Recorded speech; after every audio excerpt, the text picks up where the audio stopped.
Shalom Bapak Ibu, Saudara-saudara yang terkasih dalam Tuhan Yesus Kristus. Pagi hari ini kita kembali merenungkan kebenaran firman Tuhan. Firman Tuhan hari ini sudah sampai pada 1 Samuel 13 ayat yang ke-14. Tetapi sekarang kerajaanmu tidak akan tetap.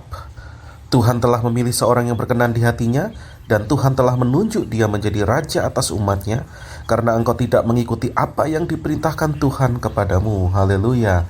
Jadi kisahnya saudara, pada 1 Samuel 13 ini usia dari Saul memerintah sebagai raja atas Israel itu sudah 2 tahun.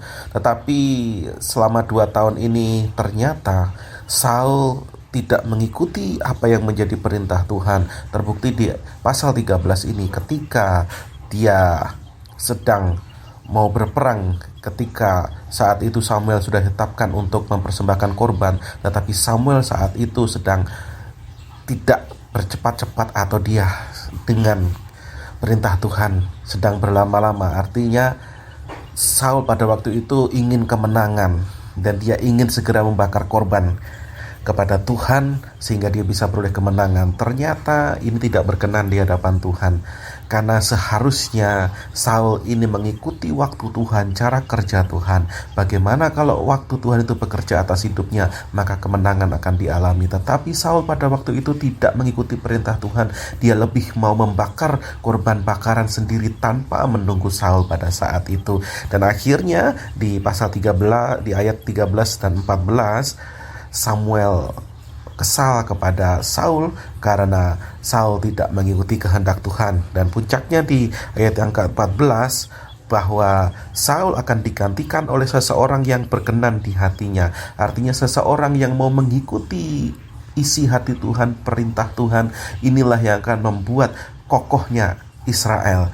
Jadi setelah 2 tahun ini ternyata Tuhan sudah melirik, atau Tuhan sudah menetapkan orang lain. Dan kita semua tahu bahwa orang ini adalah Daud yang sudah ditemukan oleh Tuhan dan akan diurapi oleh Samuel.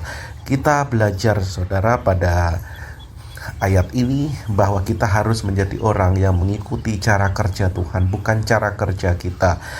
Kita memang rindu untuk melihat kemenangan terjadi atas hidup kita, tetapi kita tidak boleh memakai cara kita sehingga kita memakai waktu kita juga untuk mengejar sesuatu kemenangan. Tapi waktunya, mari kita serahkan kepada waktunya Tuhan. Kedaulatan penuh itu ada di tangan Tuhan. Biarlah Tuhan yang berdaulat penuh atas waktu kita. Bagaimana kita harus melakukan sesuatu, maka itu harus sama dengan apa yang menjadi rencana Tuhan dalam setiap kehidupan kita.